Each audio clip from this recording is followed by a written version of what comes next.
ನಮಸ್ಕಾರಗಳು. ಶ್ರೀನಿವಾಸೇತಿ ಶ್ರೇಷ್ಠದಯಾ ಪಾತ್ರಂ ಗುಣಾನ್ವಿತಃ ಕೌಶಿಕೋऽನಂತರಂಗಾರ್ಯ ಶಿರಂ ವಿಜೇತಾಂ ಭುವಿ ನ್ಯಸ್ತಾತ್ಮೀಯಭರಂ ವರಪ್ರದಗುರೌ ವೈರಾಗ್ಯ ಭಾಗ್ಯೋ ರಥೋ ವೇದಾಂತಾಮೃತಸಾರವಂತಮನಘಾತ್ ಶ್ರೀನಿವಾಸಾತ್ ಗುರೋಃ ಶ್ರೀಶೈಲಾನ್ವಯಕೌಸ್ತುಭಸ್ಥಿತನಯಂ ಶಯೋನಿಧೇ ಶ್ರೀನಿಧೇಃ ವಂದೇ ಸಾಧುಕಟಾಕ್ಷಕೇಳಿನಿಲಯಂ ಶ್ರೀಕೃಷ್ಣಸದ್ದೇಶಿಕಂ ಶ್ರೀವಾಸರಂಗಪರಕಾಲमुनित्रयाप्तलक्ष्मात्मरक्षणेति त्वगागमान्तम् आचार्यभक्तिपरिपूतमनर्घशीलं गोपालदेशिकमुनिं गुरुमाश्रयामः। नारायणाख्यतिराजपदाब्जभृङ्गश्रीवासयोगिगुरुणार्पितभारमीशे भक्त्यादिपूर्णवरदारिकृपात्तचिह्नं श्रीश्रीनिवासमुनिवर्यमहं प्रपद्ये। श्रीनारायणयोगीन्द्रवरदारिकृपाश्रयं रङ्गेशपादविनतं श्रीनिवासमुनिं भजे। नव्यरङ्गयतीन्द्राङ्घ्रिपङ्कजभ्रमरायितं नव्यमङ्गलभूषं श्रीवरदार्यगुरुं भजे। श्रीमान् वेङ्कटनाथार्य कवितार्किककेसरी वेदान्ताचार्यवर्यो मे सन्निधत्तां सदा हृदि। यो नित्यमच्युतपदाम्बुजयुग्मरुक्मव्यामोहतस्तरितराणि तनाय मेने अस्मद्गुरोर्भगवतोऽस्य देकसिन्धो रामानुजस्य चरणौ चरणं प्रपद्ये।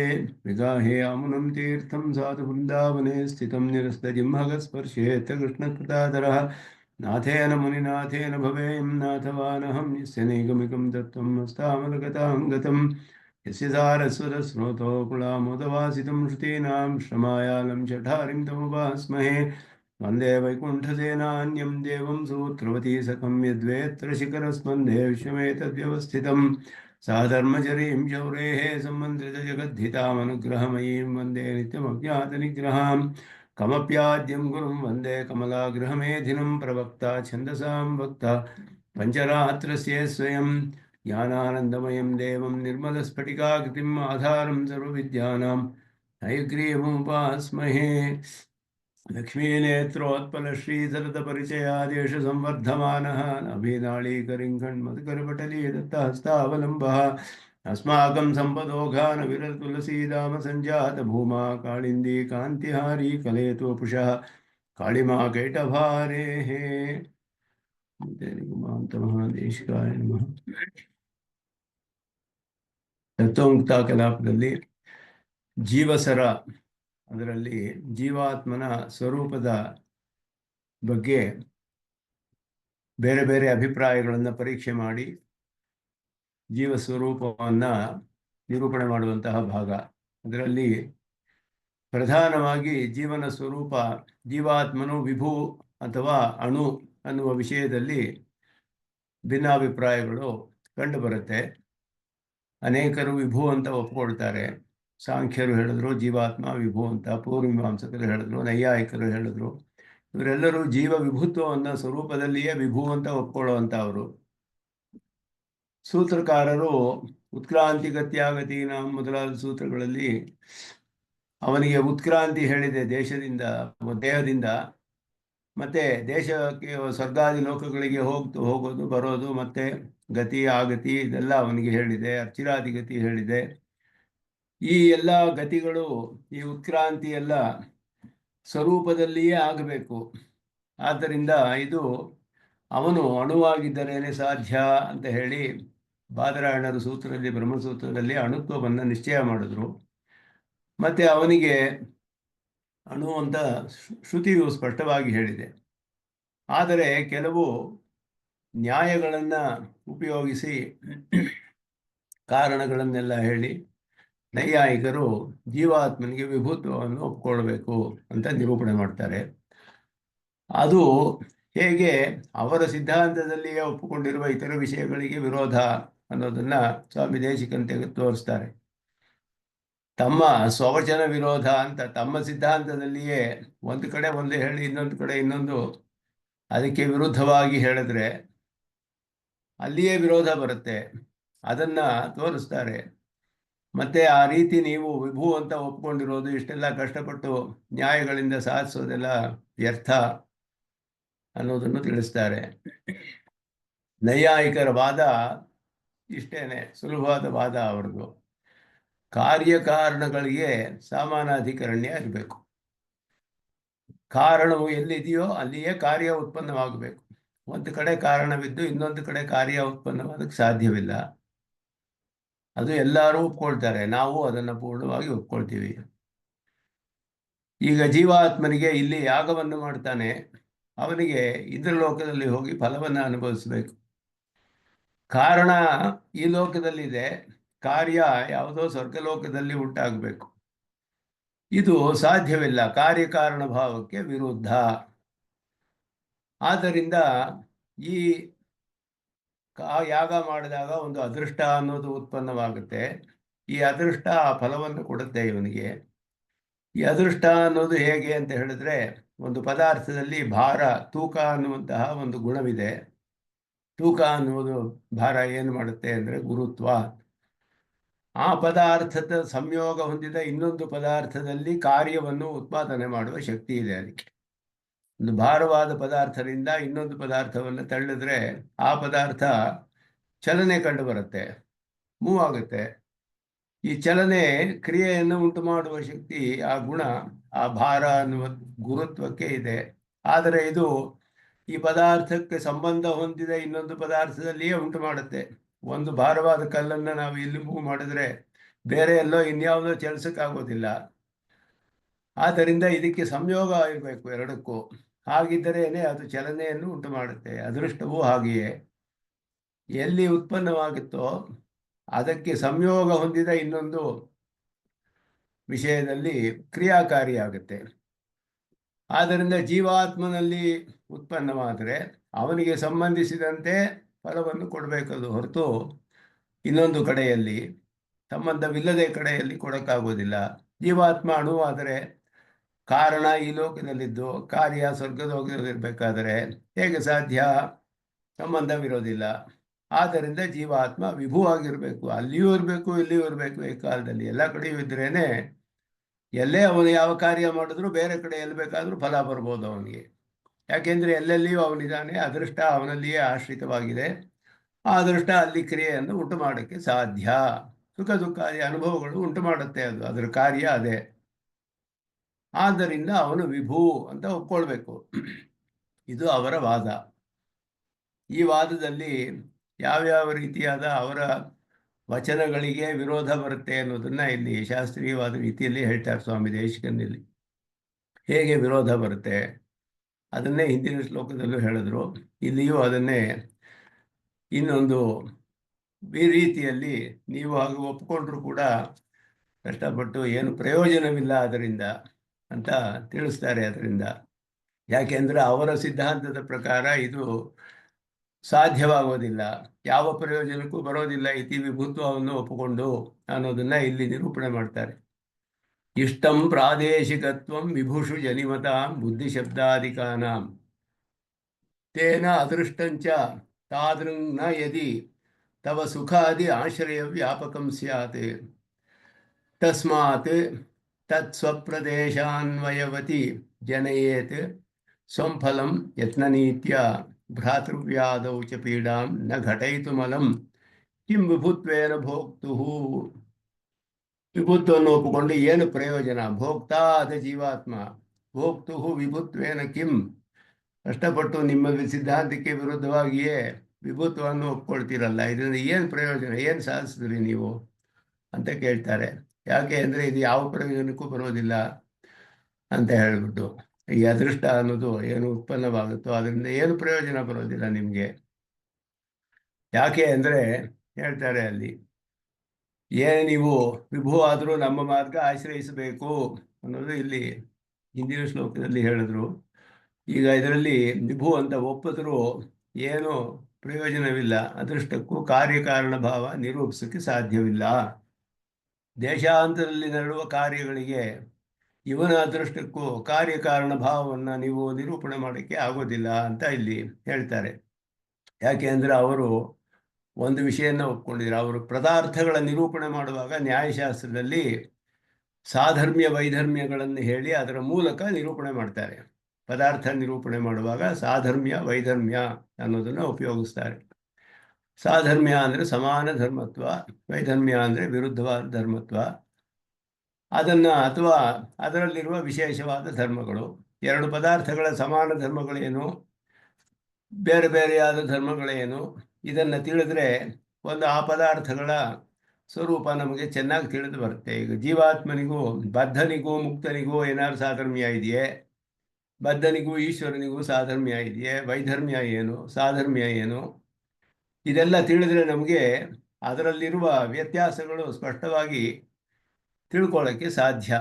ಈ ಸಾಧರ್ಮ್ಯ ವೈಧರ್ಮ್ಯ ನಿರೂಪಣೆ ಬಹಳ ಪ್ರಧಾನವಾದದ್ದು ಪದಾರ್ಥ ನಿರೂಪಣೆಯಲ್ಲಿ. ಹೀಗೆ ಮಾಡುವಾಗ ಆಕಾಶ ಅನ್ನುವ ಪದಾರ್ಥಕ್ಕೂ ಜೀವಾತ್ಮನಿಗೂ ಸಾಧರ್ಮ್ಯವನ್ನು ಹೇಳ್ತಾರೆ. ಒಂದು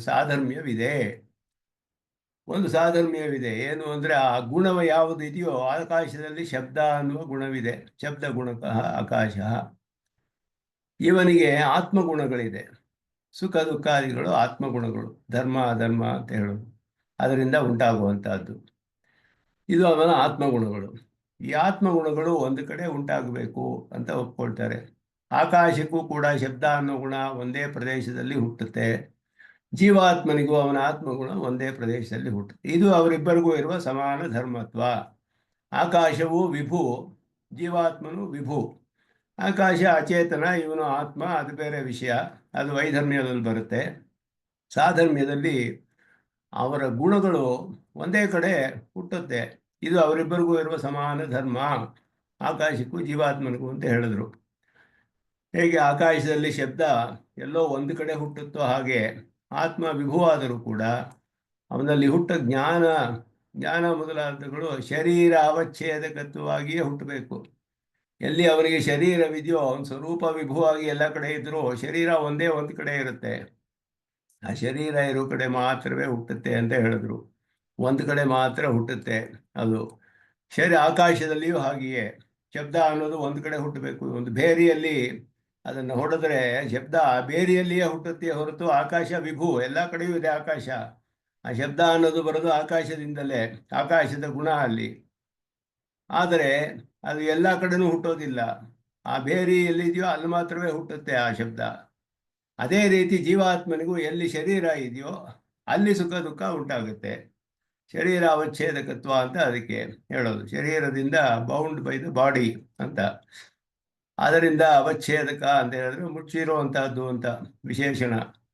ಶರೀರ ವಿಶಿಷ್ಟವಾದ ಪ್ರದೇಶದಲ್ಲಿ ಮಾತ್ರವೇ ಅದು ಉಂಟಾಗುತ್ತೆ ಆತ್ಮಗುಣ.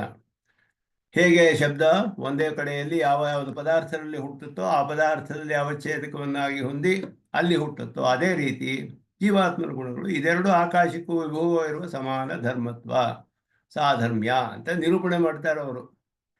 ಹೀಗೆ ನಿರೂಪಣೆ ಮಾಡಿದ್ರೆ ಶರೀರದ ಹೊರಗಡೆ ಆತ್ಮ ಇದಾನಲ್ಲ ಎಲ್ಲ ಕಡೆಯೂ, ಅಲ್ಲಿ ಹುಟ್ಟೋದಿಲ್ಲ ಆವಾಗ ಸುಖ ದುಃಖಾದಿಗಳು. ಇದು ಅವರ ಸಿದ್ಧಾಂತ, ಅವರು ಒಪ್ಪೋದುವಂತಹದ್ದು. ಇಂತಹ ಗುಣಗಳನ್ನು ಅದಕ್ಕೇನು ಹೆಸರು ಅಂದರೆ ಅವರ ಪರಿಭಾಷೆಯಲ್ಲಿ ಅವ್ಯಾಪ್ಯ ವೃತ್ತಿ ವಿಶೇಷ ಅಂತ ಹೇಳಿದ್ರು. ಅವ್ಯಾಪ್ಯ ವೃತ್ತಿ ಗುಣ ವಿಶೇಷ. ಇದು ವ್ಯಾಪ್ಯ ವೃತ್ತಿ ಅಂದರೆ ಎಲ್ಲ ಕಡೆಯೂ ವ್ಯಾಪಿಸಿ ಅದು ಕಾರ್ಯವನ್ನು ಉಂಟು ಮಾಡೋ ಶಕ್ತಿ ಉಂಟಾಗುವಂತಹದ್ದು. ಆದರೆ ಅವ್ಯಾಪ್ಯ ವೃತ್ತಿ ಅಂದರೆ ಒಂದು ಕಡೆ ಮಾತ್ರವೇ ಅದು ಉಂಟು ಮಾಡುತ್ತೆ ಕಾರ್ಯವನ್ನು. ಇದಕ್ಕೆ ಅವ್ಯಾಪ್ಯ ವೃತ್ತಿ ಗುಣ ವಿಶೇಷ ಅಂತ ಹೆಸರು. ಪಾರಿಭಾಷಿಕ ಶಬ್ದ ಇದು. ಇವಾಗ ಅಗ್ನಿ, ಹೊಗೆ ಮುಂತಾದ ಇದೆ. ಧೂಮವು ವನ್ಹಿ ವ್ಯಾಪ್ಯ ಧೂಮವಾನ್ ಎಂ ಪರ್ವತಃ ಅಂತ ಹೇಳ್ತಾರೆ. ವನ್ಹಿಯಿಂದ ವ್ಯಾಪ್ಯವಾದದ್ದು. ಧೂಮವನ್ನು ವ್ಯಾಪಿಸುತ್ತೆ. ಆದರೆ ಧೂಮ ವನ್ಹಿಯನ್ನು ವ್ಯಾಪಿಸೋದಿಲ್ಲ. ಅಗ್ನಿ ಇರೋ ಕಡೆ ಧೂಮ ಇಲ್ಲದೆ ಇರ್ಬೋದು, ಧೂಮ ಇರೋ ಕಡೆ ಅಗ್ನಿ ಇಲ್ಲದೆ ಇರೋಕ್ಕೆ ಸಾಧ್ಯವಿಲ್ಲ. ಆದ್ದರಿಂದ ಇದು ರೀತಿ ವ್ಯಾಪಕ ಭಾಗ ಸಂಬಂಧ ಎಲ್ಲ ನಿರೂಪಣೆ ಮಾಡ್ತಾರೆ. ಇದು ಅವ್ಯಾಪ್ಯ ವೃತ್ತಿ ಅಂದರೆ ಒಂದು ಕಡೆ ಮಾತ್ರವೇ ಇರುವಂತಹದ್ದು. ಎಲ್ಲವನ್ನು ವ್ಯಾಪಿಸಿ ಕಾರ್ಯ ಮಾಡೋಕ್ಕಾಗೋದಿಲ್ಲ, ಒಂದು ಕಡೆ ಮಾತ್ರವೇ ಕಾರ್ಯವನ್ನು ಉಂಟು ಮಾಡುವಂತಹದ್ದು ಅಂತ ಅರ್ಥ. ಅದಕ್ಕೆ ಶರೀರದ ಒಳಗಡೆ ಹುಟ್ಟುವ ಪ್ರಯತ್ನ ಅಂತ ಗುಣವಿದೆ ಒಂದು. ಇವನಿಗೆ ಜ್ಞಾನ, ಚಿಕೀರ್ಷಾ, ಪ್ರಯತ್ನ ಮೊದಲಾದದ್ದು. ಇವನು ಮಾಡುವ ಪ್ರಯತ್ನ ಅಂತ ಹೇಳೋದು ಅದು ಕೂಡ ಒಂದು ಆತ್ಮಗುಣ. ಶರೀರಕ್ಕೆ ಅವನಿಗೆ ತನ್ನ ಶರೀರಕ ಅವಯವಗಳ ಚಲನೆಯನ್ನು ಮಾಡಿಸಬಹುದೇ ಹೊರತು ತನ್ನ ಶರೀರದ ಅವಯವಗಳಲ್ಲಿ ಚಲನೆಯನ್ನು ಉಂಟು ಮಾಡುತ್ತೆ. ಹೊರಗಡೆ ವಸ್ತುಗಳಲ್ಲಿ ಹುಟ್ಟಿಸೋ ಹಂಗಾಗಲ್ಲ. ಇದಕ್ಕೆ ಸಂಬಂಧಿಸಿದ ಪದಾರ್ಥದಲ್ಲಿ ಚಲನೆ ಉಂಟು ಮಾಡ್ಬೋದು. ಶರೀರದಲ್ಲಿ ಸುಖ ದುಃಖ ಉಂಟಾಗುತ್ತೆ. ಪ್ರಯತ್ನ, ಅದರಿಂದ ಅವನಿಗೆ ಪ್ರಯತ್ನಗಳು ಉಂಟಾಗುತ್ತೆ. ಚಿಕೀರ್ಷ, ಏನೋ ಕೆಲಸ ಮಾಡಬೇಕು ಅಂತ ಇಚ್ಛೆ ಬರುತ್ತೆ, ಒಂದು ಪ್ರಯತ್ನ ಪಡ್ತಾನೆ. ಅದು ತನ್ನ ಶರೀರಕ್ಕೆ ಸಂಬಂಧಿಸಿದ ಒಂದು ಪದಾರ್ಥದಲ್ಲಿ ಚಲನೆಯನ್ನು ಉಂಟು ಮಾಡೋಕ್ಕೆ ಸಾಧ್ಯ. ಹೇಗೆ ಒಂದು ಭಾರವಾದ ಕಲ್ಲು ತನ್ನ ಸಂಬಂಧ ಹೊಂದಿದ ಇನ್ನೊಂದು ಕಲ್ಲಿನಲ್ಲಿ ಚಲನೆ ಉಂಟು ಮಾಡ್ಬೋದು, ಅದೇ ರೀತಿ ಶರೀರಕ್ಕೆ ಸಂಬಂಧಿಸಿದ ಒಂದು ಪದಾರ್ಥದಲ್ಲಿ ಮಾತ್ರವೇ ಕ್ರಿಯೆಯನ್ನು ಉಂಟು ಮಾಡುತ್ತೆ ಇದು. ಹಾಗೆ ಇರುವಾಗ ಶರೀರಕ್ಕೆ ಸಂಬಂಧಿಸಿದ್ದು ಯಾವುದು ಅಂದರೆ ಅವಯವಗಳು, ಅಥವಾ ನಮ್ಮ ಅವಯವಗಳು ಇನ್ನೊಂದು ಪದಾರ್ಥವನ್ನು ಮುಟ್ಟಿದ್ರೆ ಆ ಪದಾರ್ಥದೊಡನೆ ಸಂಯೋಗ ಉಂಟಾಗುತ್ತೆ. ಅದನ್ನು ಮಾಡುವುದು. ನಾನು ಒಂದು ಪುಸ್ತಕವನ್ನು ಕೈಯಿಂದ ಹೀಗೆ ತಳ್ಳಿದ್ರೆ ಪುಸ್ತಕ ಮುಂದೆ ಹೋಗುತ್ತೆ, ನನ್ನ ಶರೀರದೊಡನೆ ನೇರವಾಗಿ ಸಂಬಂಧ ಬಂತು ಆ ಪದಾರ್ಥಕ್ಕೆ. ಆದ್ದರಿಂದ ಈ ಪ್ರಯತ್ನ ಇದಕ್ಕೆ ಸಂಬಂಧಿಸಿದ ಇನ್ನೊಂದು ಪದಾರ್ಥದಲ್ಲಿ ಕ್ರಿಯೆಯನ್ನು ಉಂಟು ಮಾಡುತ್ತೆ. ಇದು ಅವರು ನಿರೂಪಣೆ ಮಾಡುವ ಇದೆಲ್ಲ ವಿಷಯಗಳು ಟೆಕ್ನಿಕಲ್, ಇದೆಲ್ಲ ಸ್ವಲ್ಪ ನ್ಯಾಯದರ್ಶನಲ್ಲೆಲ್ಲ ವಿಸ್ತಾರವಾಗಿ ಹೇಳ್ತಾರೆ ಇದೆಲ್ಲ. ಅದೃಷ್ಟನೂ ಇದೇ ರೀತಿ ಗುಣ, ಸಮಾನವಾದ ಗುಣ ಅದೃಷ್ಟ. ಅದೃಷ್ಟವೂ ಹಾಗೆಯೇ ತನ್ನ ಆತ್ಮದೇಶದಲ್ಲಿ ಸುಖಾಧಿಕಗಳನ್ನು ಹುಟ್ಟಿಸ್ಬೋದು. ಪ್ರಯತ್ನ ಹೇಗೆ ತನಗೆ ಸಂಬಂಧಿಸಿದ ಇನ್ನೊಂದು ಪದಾರ್ಥದಲ್ಲಿ ಚಲನೆ ಉಂಟು ಮಾಡುತ್ತೋ, ಅದೃಷ್ಟವು ತನ್ನ ಆತ್ಮನಿಗೆ ಸಂಬಂಧಿಸಿದ ದೇಶದಲ್ಲಿ, ಅಂದರೆ ಆ ಶರೀರದಲ್ಲಿ ಮಾತ್ರವೇ ಸುಖ ದುಃಖವನ್ನು ಉಂಟು ಮಾಡುತ್ತೆ. ಆತ್ಮನಿಗೆ ಸಂಬಂಧಿಸಿದ್ದು ಈ ದೇಹ, ಈ ಶರೀರ, ಇಲ್ಲಿ ಮಾತ್ರವೇ ಸುಖ ದುಃಖ ಉಂಟು ಮಾಡುತ್ತೆ. ಅದು ಸಾಮಾನಾಧಿಕರಣ್ಯ ಮುಖ್ಯ ಅಲ್ಲಿ ಕಾರ್ಯಕಾರಣಗಳಿಗೆ. ಬೇರೆ ಕಡೆ ಎಲ್ಲಿಯೋ ಉಂಟು ಮಾಡೋಕ್ಕಾಗೋದಿಲ್ಲ ಸುಖ ದುಃಖಗಳನ್ನು. ದೇಶಾಂತರದಲ್ಲಿ ಹೇಗೆ ಸುಖ ದುಃಖ ಉಂಟು ಮಾಡುತ್ತೆ, ಇದುವೇ ಪ್ರಶ್ನೆ ಇಲ್ಲಿ. ಆದ್ದರಿಂದ ನೀವು ಜೀವಾತ್ಮನಿಗೆ ವಿಭು ಪರಿಮಾಣ ಅಂತ ಒಪ್ಪಿದ್ರು ನಿಮ್ಮ ಉದ್ದೇಶ ಅನ್ನೋದು ಏನಿದೆಯೋ ಅದು ನಿಮಗೆ ಸಿದ್ಧಿಸೋದಿಲ್ಲ ಅನ್ನೋದು ಹೇಳಿದ್ರು. ಇದು ಇದನ್ನ ಸ್ಪಷ್ಟವಾಗಿ ಇಲ್ಲಿ ನ್ಯಾಯದಿಂದಲೇ ಅವರ ವಚನಕ್ಕೆ ಹೇಗೆ ವಿರೋಧ ಅನ್ನೋದನ್ನು ಹೇಳಿ ಇಲ್ಲಿ ನಿರಾಕರಣೆ ಮಾಡ್ತಾರೆ. ನೀವು ಹೀಗೆ ವಿಭುತ್ವವನ್ನು ಒಪ್ಪಿಕೊಂಡ್ರು ನಿಮ್ಮ ಸಿದ್ಧಾಂತದ ಪ್ರಕಾರವೇ ಅದೃಷ್ಟವು ತಾನು ಎಲ್ಲಿ ಹುಟ್ಟುತ್ತೋ ಅಲ್ಲಿ ಮಾತ್ರವೇ ಅದಕ್ಕೆ ಸಂಬಂಧಿಸಿದ ಪದಾರ್ಥದಲ್ಲಿಯೇ ಕಾರ್ಯ ಉಂಟು ಮಾಡಬೇಕೇ ಹೊರತು, ಅವರು ಹೇಳಿದ್ರು ಬೇರೆ ಎಲ್ಲಿಯೋ ಉಂಟು ಮಾಡಿದ್ರೆ ಅಂದರೆ ಶರೀರ ಅವಚ್ಛೇದಕತ್ವ ಇರಬೇಕು, ಅಲ್ಲಿಯೇ ಉಂಟು ಮಾಡಬೇಕು. ಇಲ್ಲೇ ಹೋದರೆ ಇನ್ನೂ ಅಧಿಕವಾದ ದೋಷಗಳು ಬರುತ್ತೆ. ಅದನ್ನು ಮುಂದಿನ ಶ್ಲೋಕದಲ್ಲಿ ಹೇಳ್ತಾರೆ. ಇಲ್ಲಿಯೂ ಜೀವಾತ್ಮ ಇದ್ದಾನೆ, ಅಲ್ಲಿಯೂ ಇದ್ದಾನೆ, ಅವನ ಸಂಬಂಧದಿಂದ ಅಲ್ಲಿ ಯಾಕೆ ಉಂಟು ಮಾಡಬಾರ್ದು ಅಂದರೆ ಆಗ ಏನೇನು ದೋಷ ಬರುತ್ತೆ. ಎಲ್ಲ ಜೀವಾತ್ಮಗಳು ಎಲ್ಲರೂ ವಿಭುಗಳೇ, ಎಲ್ಲ ವಿಭು ಶರೀರದಲ್ಲೂ ಉಂಟು ಮಾಡಬೇಕಾವಾಗ ಅವನು ಸುಖ ದುಃಖಗಳನ್ನು. ಆದ್ದರಿಂದ ಯಾವ ಶರೀರ ಅವಚ್ಛೇದಕ ಅನ್ನೋದು ಗೊತ್ತಾಗೋದಿಲ್ಲ. ಎಲ್ಲಿ ಇತ್ತ ಶರೀರ ಅವಚ್ಛೇದಕತ್ವ ಒಪ್ಕೊಳ್ಳದೆ ಹೋದರೆ ಎಲ್ಲ ಇವಾಗ ಆಕಾಶ ಒಂದು ಬೇರಿಯನ್ನು ಹೊಡೆದರೆ ಎಲ್ಲ ಕಡೆಯೂ ಶಬ್ದ ಉಂಟಾಗಬೇಕು, ಅವಾಗ ಹಾಗಾಗೋದಿಲ್ಲ. ಆ ಬೇರಿಯಿಂದಲೇ ಮಾತ್ರವೇ ಶಬ್ದ ಉಂಟಾಗುತ್ತೆ. ಹಾಗೆ ಜೀವ ಕಡೆ ಎಲ್ಲ ಕಡೆ ಇದ್ರೂ ಕೂಡ ಇದು ಸಾಧ್ಯವಿಲ್ಲದೆ ಇರೋದ್ರಿಂದ ನೀವು ಒಪ್ಕೊಂಡಿರೋ ವಿಭುತ್ವದಿಂದ ಇಲ್ಲಿ ಮಾಡಿದ ಕರ್ಮಕ್ಕೆ ಸ್ವರ್ಗದಲ್ಲಿ ಅವನು ಅನುಭವಿಸುವ ಸುಖ ದುಃಖಾದಿಗಳಿಗೆ ನೀವು ವ್ಯಾಪ್ತಿಯನ್ನು ಹೇಳಕ್ಕಾಗೋದಿಲ್ಲ. ಇದು ಸಾಧ್ಯವಾಗೋದಿಲ್ಲ. ಕಾರ್ಯಕಾರಣ ಭಾವ ಇಲ್ಲ ಇದೆರಡಕ್ಕೂ ಅನ್ನೋದನ್ನು ಈ ಶ್ಲೋಕದಲ್ಲಿ ಹೇಳ್ತಾರೆ. ಅದು ಒಂದು ಸುಲಭವಾದ. ಇದರಿಂದ ಏನು ಅಂತ ಹೇಳಿದ್ರೆ ನಿಮಗೆ ಬೇರೆ ಏನು ಪ್ರಯೋಜನ ಆಗೋದಿಲ್ಲ ಇದರಿಂದ ಅಂತ ಹೇಳ್ತಿದ್ದಾರೆ ಇಲ್ಲಿ. ಏನು ಅಂದರೆ ವಿಭೂಷು ಜನಿಮತಾಂ ಬುದ್ಧಿ ಶಬ್ದಾಧಿಕಾನಾಂ ಪ್ರಾದೇಶಿಕತ್ವಂ ಇಷ್ಟುಂ ಇದೆ. ಇಲ್ಲಿ ವಿಭುವಾದ ಆತ್ಮ ಮತ್ತು ಆಕಾಶದಲ್ಲಿ ಜ್ಞಾನ ಶಬ್ದ ಮೊದಲಾದ ಗುಣಗಳು ಒಂದೇ ಕಡೆ ಹುಟ್ಟುತ್ತೆ ಅಂತ ಅವರು ಒಪ್ಕೊಂಡಿದ್ದಾರೆ. ಅವರದೇ ಸಿದ್ಧಾಂತ ಇದು. ಆತ್ಮನಲ್ಲಿ ಜ್ಞಾನ ಉಂಟಾಗುತ್ತೆ, ಆಕಾಶದಲ್ಲಿ ಶಬ್ದ ಉಂಟಾಗುತ್ತೆ, ಇದೆಲ್ಲ ಒಂದು ಕಡೆ ಹುಟ್ಟಬೇಕು. ಅದರಿಂದ ಅದೃಷ್ಟಂಚ ತಾದೃಕ್, ಅದೃಷ್ಟವು ಆತ್ಮನಲ್ಲಿ ಒಂದು ಕಡೆ ಮಾತ್ರವೇ ಹುಟ್ಟಬೇಕು. ಎಲ್ಲಿ ಶರೀರ ಇದೆಯೋ ಅಲ್ಲಿ ಹುಟ್ಟಬೇಕು. ನಯದಿತವ ಸುಖಾದಿ ಆಶ್ರಯ ವ್ಯಾಪಕಂ ಸ್ಯಾತ್. ಇಲ್ಲದಿದ್ದರೆ ಏನಾಗುತ್ತೆ, ಅದೃಷ್ಟ ಏಕದೇಶದಲ್ಲಿ ಹುಟ್ಟದೆ ಎಲ್ಲ ಆತ್ಮನಲ್ಲೂ ಹುಟ್ಟಿದ್ರೆ ಸುಖಾದಿಗಳು ಕೂಡ ಶರೀರದ ಒಳಗಡೆ ಮಾತ್ರ ಹುಟ್ಟದೆ, ಹೊರಗಡೆನೂ ವಿಭುವಾದ ಜೀವಾತ್ಮದಿಂದ ಎಲ್ಲ ಕಡೆ ಹುಟ್ಟಬೇಕಾಗುತ್ತೆ. ಆದರೆ ಅನುಭವ ಆಗಿಲ್ವಲ್ಲ. ಇಲ್ಲಿಯೇ ಒಂದು ಕಡೆಯೇ ಸುಖ ಉಂಟಾಗುತ್ತೆ ಅವನಿಗೆ, ಬೇರೆ ಎಲ್ಲಿಯೂ ಅವನಿಗೆ ಇಲ್ಲಿರುವಾಗ ಈ ಶರೀರದಲ್ಲಿರುವಾಗ ಇನ್ನೊಂದು ಕಡೆ ಹುಟ್ಟೋ ಸುಖ ಅನುಭವಿಸೋಕ್ಕಾಗೋದಿಲ್ಲ. ಈ ಶರೀರ ಬಿಟ್ಬಿಟ್ಟು ಅಲ್ಲಿ ಹೋದರೆ ಅಲ್ಲಿ ಅನುಭವಿಸ್ತಾನೆ ಹೊರತು ಏಕಕಾಲದಲ್ಲಿ ಇಲ್ಲಿ ಮಾಡಿದ ಕಾರ್ಯಕ್ಕೂ ಅದಕ್ಕೆ ಫಲವನ್ನು ಇಲ್ಲಿಯೇ ಅನುಭವಿಸ್ಬೇಕು ಅವನು. ಆದ್ದರಿಂದ ಅಲ್ಲಿ ಅನುಭವಿಸೋಕ್ಕಾಗೋದಿಲ್ಲ ಆವಾಗ. ತಸ್ಮಾತ್ ತತ್ ಸ್ವಪ್ರದೇಶ ಅನ್ವಯವತಿ ಸ್ವಂ ಫಲಂ ಯತ್ನ ನೀತ್ಯ ಜನಯತೆ. ಆ ಪ್ರದೇಶಕ್ಕೆ ಸಂಬಂಧಿಸಿದ ಸಂಯೋಗ ಹೊಂದಿದ ಪ್ರದೇಶದಲ್ಲಿ ಶರೀರದ ಒಳಗಡೆ ಮಾತ್ರವೇ ತನ್ನ ಕಾರ್ಯವನ್ನು ಹುಟ್ಟಿಸಬೇಕು. ಪ್ರಯತ್ನ ಎಂಬ ಗುಣ ಶರೀರದ ಒಳಗಡೆ ಮಾತ್ರ ಕಾರ್ಯಕಾರಿಯಾಗುವಂತೆ ಅದೃಷ್ಟವೂ ಕೂಡ ತಾನು ಹುಟ್ಟಿದ ಜಾಗವಾದ ಶರೀರದ ಒಳಗಡೆ ಮಾತ್ರವೇ ಕಾರ್ಯವಾದ ಸುಖಾದಿಗಳನ್ನು ಹುಟ್ಟಿಸೋಕ್ಕೆ ಸಾಧ್ಯ. ದೇಶ ವಿದೇಶಗಳಲ್ಲಿ ಕಾರ್ಯ ಹುಟ್ಟಿಸೋಕ್ಕಾಗೋದಿಲ್ಲ. ಅದು ತನ್ನ ಎಲ್ಲಿ ಹುಟ್ಟಿದೆಯೋ ಅಲ್ಲಿ ಮಾತ್ರವೇ ಸಾಧ್ಯ. ಇದರಿಂದ ನಿಮಗೆ ಏನು ಪ್ರಯೋಜನವಿಲ್ಲ. ಇನ್ನೊಬ್ಬರಿಗೆ ಸುಖ ಉಂಟು ಮಾಡೋಕ್ಕಾಗಲ್ಲ, ಇನ್ನೊಬ್ಬರಿಗೆ ದುಃಖವನ್ನು ಉಂಟು ಮಾಡೋಕ್ಕಾಗಲ್ಲ. ಇದೇ ಶತ್ರುಗಳಿಗೆ, ಭ್ರಾತೃವ್ಯ ಅಂದರೆ ಶತ್ರುಗಳು ಅಂತ ಅರ್ಥ. ಶತ್ರುಗಳಲ್ಲಿ ಪೀಡೆ ಉಂಟು ಮಾಡೋಕ್ಕೂ ಆಗೋದಿಲ್ಲ ನೀವು. ಭ್ರಾತೃವ್ಯಾದೌಚಿ ಪೀಡಾಂ ಘಟಯಿತು ನಾಲಂ. ದೂರದಲ್ಲಿರುವ ಶತ್ರುವಿನ ದುಃಖವನ್ನು, ಮಿತ್ರದಲ್ಲಿ ಸುಖವನ್ನು ಅದೃಷ್ಟ ಹುಟ್ಟಿಸಕ್ಕೆ ಸಮರ್ಥವಲ್ಲ. ಆದ್ದರಿಂದ ಭೋಕ್ತು ವಿಭುತ್ವೇನ ಕಿಂ, ಜೀವಾತ್ಮ ವಿಭೂತ್ವ ಆದರೆ ಏನು ಪ್ರಯೋಜನ ನಿಮಗೆ?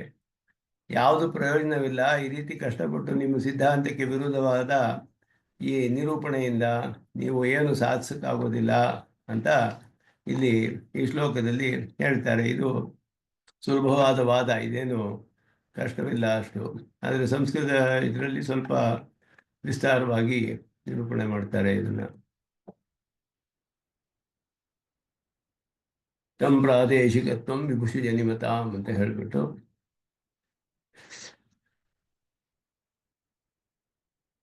ವಿಭುತ್ವವನ್ನು ಅಂಗೀಕಾರ ಮಾಡಿದ್ರು ನಿಮಗೆ ಇಷ್ಟವಾದ್ದನ್ನು ನೀವು ಸಾಧಿಸೋಕ್ಕಾಗೋದಿಲ್ಲ ಅನ್ನೋದನ್ನೇ ಇಲ್ಲಿ ಹೇಳ್ತಿದ್ದಾರೆ. ವಿಭು ಪರಿಮಾಣವತ್ಸು ಆತ್ಮಸು ಆಕಾಶೇಚ, ಎರಡೂ ವಿಭು ಪರಿಮಾಣ ಅವರ ಸಿದ್ಧಾಂತದಲ್ಲಿ ನೈಯಾಯಿಕರಿಗೆ. ಜನಿಮತಾಂ ಬುದ್ಧಿ ಶಬ್ದಾಧಿಕಾನಾಂ, ಹುಟ್ಟುವಂತಹ ಬುದ್ಧಿ ಮತ್ತು ಶಬ್ದ, ಆತ್ಮನಲ್ಲಿ ಜ್ಞಾನ, ಬುದ್ಧಿ ಅಂದರೆ ಜ್ಞಾನ ಮತ್ತು ಶಬ್ದ ಅದರಲ್ಲಿ ಆಕಾಶದಲ್ಲಿ. ಪ್ರಾದೇಶಿಕತ್ವಂ ಏಕದೇಶ ವರ್ತಿತ್ವಂ ಅಂದರೆ ಅವ್ಯಾಪ್ಯ ವೃತ್ತಿತ್ವಂ ಅಂತ ಅದಕ್ಕೆ ಟೆಕ್ನಿಕಲ್ ಆಗಿ ಹೇಳೋದು, ಪಾರಿಭಾಷಿಕ ಶಬ್ದ. ಅದು ಅವರಿಗೆ ಇಷ್ಟ. ಭವತಃ ಸಮ್ಮತಂ, ಅದು ನೈಯಾಯಿಕರು ಒಪ್ಕೊಂಡಿರುವಂಥ ಅಭ್ಯುಪಗತ ಸಿದ್ಧಾಂತ ಅವರಿಗೆ ಅದು. ತೇನ ಏವಂ ಆತ್ಮಗುಣಾನಾಂ ಅವ್ಯಾಪ್ಯ ವೃತ್ತಿತ್ವೇನ ಅದೃಷ್ಟಂ ಚ ಅದೃಷ್ಟಪದವಾಚ್ಯಂ ಪುಣ್ಯಪಾಪಾದಿಕಮಪಿ ತಾದೃಕ್ ಭವೇತ್ ಅವ್ಯಾಪ್ಯ ವೃತ್ತಿ ಏವ ಭವತಿ. ಅದು ಕೂಡ ಹಾಗೆ ಆಗಬೇಕು ಅನ್ನೋದು ಅರ್ಥ.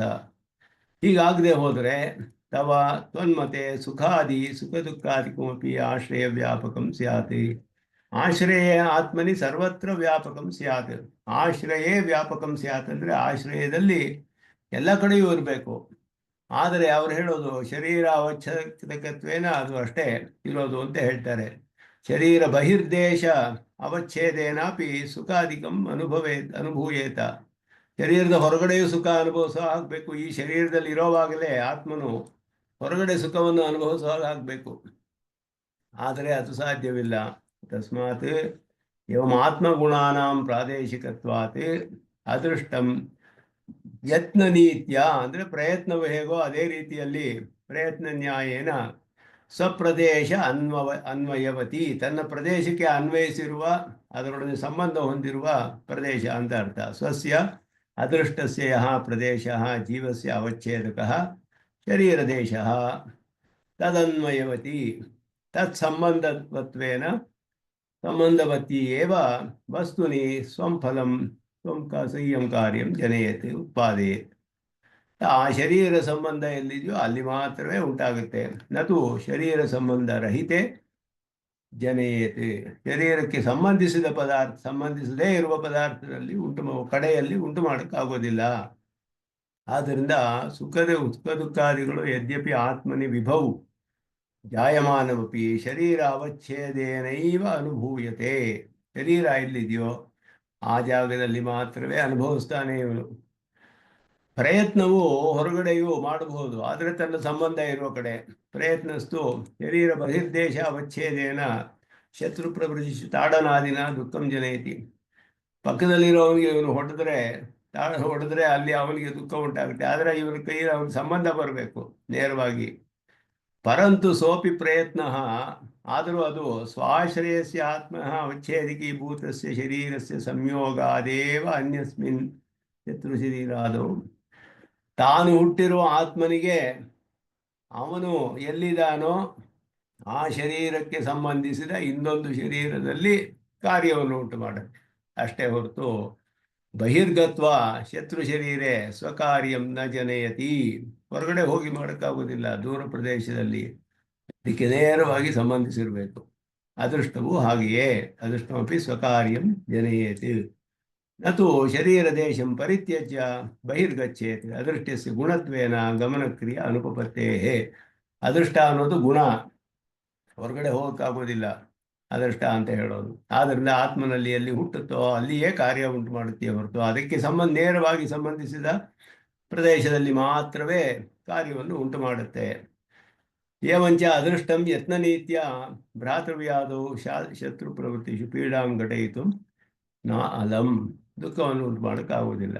ಆದ್ದರಿಂದ ವಿಭುತ್ವವನ್ನು ಒಪ್ಕೊಂಡು ಏನು ಪ್ರಯೋಜನ? ನಿಮಗೆ ಬೇಕಾದ ಇಷ್ಟ ಸಿದ್ಧಿಸೋದಿಲ್ಲ, ಬೇರೆ ಕಡೆ ಸುಖ ಅನುಭವಿಸೋಕ್ಕೂ ಆಗಲ್ಲ, ದುಃಖವನ್ನು ಮಾಡೋಕ್ಕಾಗಲ್ಲ, ಇನ್ನೊಬ್ರಿಗೂ ಉಂಟು ಮಾಡೋಕ್ಕಾಗೋದಿಲ್ಲ. ಅದರ ತಾತ್ಪರ್ಯವನ್ನು ಹೇಳ್ತಾರೆ ಎಂಭಾವ ಅಂತ ಹೇಳಿ. ಜೀವಾತ್ಮನಃ ವಿಭುತ್ವ ಅನಂಗೀಕಾರೆ ತತ್ತಜ್ಜೀವಸ್ಯ, ಇದು ಅವ್ರು ಮಾಡುವ ವಾದ. ವಿಭುತ್ವವನ್ನು ಒಪ್ಕೊಳ್ಳದೆ ಹೋದರೆ ಏನು ನಮಗೆ ಕಷ್ಟ ಬರುತ್ತೆ ಅಂತ ಹೇಳಿದ್ರೆ, ತತ್ತಜ್ಜೀವಸ್ಯ ಸುಖ ದುಃಖಾದಿ ಹೇತುಭೂತ ಕಾರ್ಯಾಣ, ಆಯಾ ಜೀವರುಗಳಿಗೆ ಸುಖ ದುಃಖಗಳನ್ನು ಉಂಟು ಮಾಡುವಂತಹ ಕಾರ್ಯಗಳು ದೇಶಾಂತರ ಲೋಕಾಂತರಾದಿಷು ಅವಶ್ಯಕತೆಯ, ಬೇರೆ ಲೋಕದಲ್ಲಿಯೂ ಸುಖ ದುಃಖಾದಿಗಳು ಇವನಿಗೆ ಉಂಟಾಗಬೇಕು. ನರಕಕ್ಕೆ ಹೋದರೆ ಅಲ್ಲಿ ಹೋಗಿ ದುಃಖ ಅನುಭವಿಸ್ತಾನೆ, ಸ್ವರ್ಗಕ್ಕೆ ಹೋದರೆ ಅಲ್ಲಿ ಹೋಗಿ ಸುಖ ಅನುಭವಿಸ್ತಾನೆ. ಇದು ಅವಶ್ಯಕ, ಎಲ್ಲರೂ ಒಪ್ಕೊಳ್ಬೇಕಾದ ವಿಷಯ. ತೇಷಾಂ ಕಾರ್ಯಾಣ ದತ್ತಜೀವ ಅದೃಷ್ಟಕಾರಿ ತತ್ವ ನ ಸ್ಯಾತ್. ವಿಭು ಆಗದೆ ಹೋದರೆ ಇವನು ಮಾಡಿದ ಅದೃಷ್ಟಕ್ಕೆ ಈ ಕಾರ್ಯ ಬರಬೇಕು, ಇಲ್ಲದೆ ಹೋದರೆ ಈ ಅದೃಷ್ಟಕ್ಕೂ ಕಾರ್ಯಕ್ಕೂ ಸಂಬಂಧ ಇಲ್ಲದೆ ಹೋಗ್ಬಿಡುತ್ತೆ. ಇವನು ಯಾವುದೋ ಒಂದು ಪುಣ್ಯ ಮಾಡಿದ್ರೆ ಸ್ವರ್ಗಲೋಕದಲ್ಲಿ ಇವನು ಫಲ ಅನುಭವಿಸ್ಬೇಕಾದ್ರೆ ಇಲ್ಲಿಗೂ ಅಲ್ಲಿಗೂ ಕಾರ್ಯಕಾರಣ ಭಾವ ಇಲ್ಲದೆ ಹೋದರೆ ಇವನು ಮಾಡಿದ ಅದೃಷ್ಟಕ್ಕೆ ಅಲ್ಲ ಫಲ, ಅದು ಬೇರೆ ಯಾವುದೋ ಅದೃಷ್ಟಕ್ಕೆ ಫಲ ಬರಬೇಕಾಗತ್ತೆ. ಆಗ ಎಲ್ಲವೂ ಅವ್ಯವಸ್ಥೆ ಆಗುತ್ತೆ. ಆಗ ಕಾರ್ಯಕಾರಣಯೋ ಸಮಾನಾಧಿಕರಣ ನಿಯಮಾತ್, ಸಮಾನವಾದ ಅಧಿಕರಣ ಇರಬೇಕು, ಎರಡಕ್ಕೂ ಒಂದೇ ಕಡೆ ಇರಬೇಕು.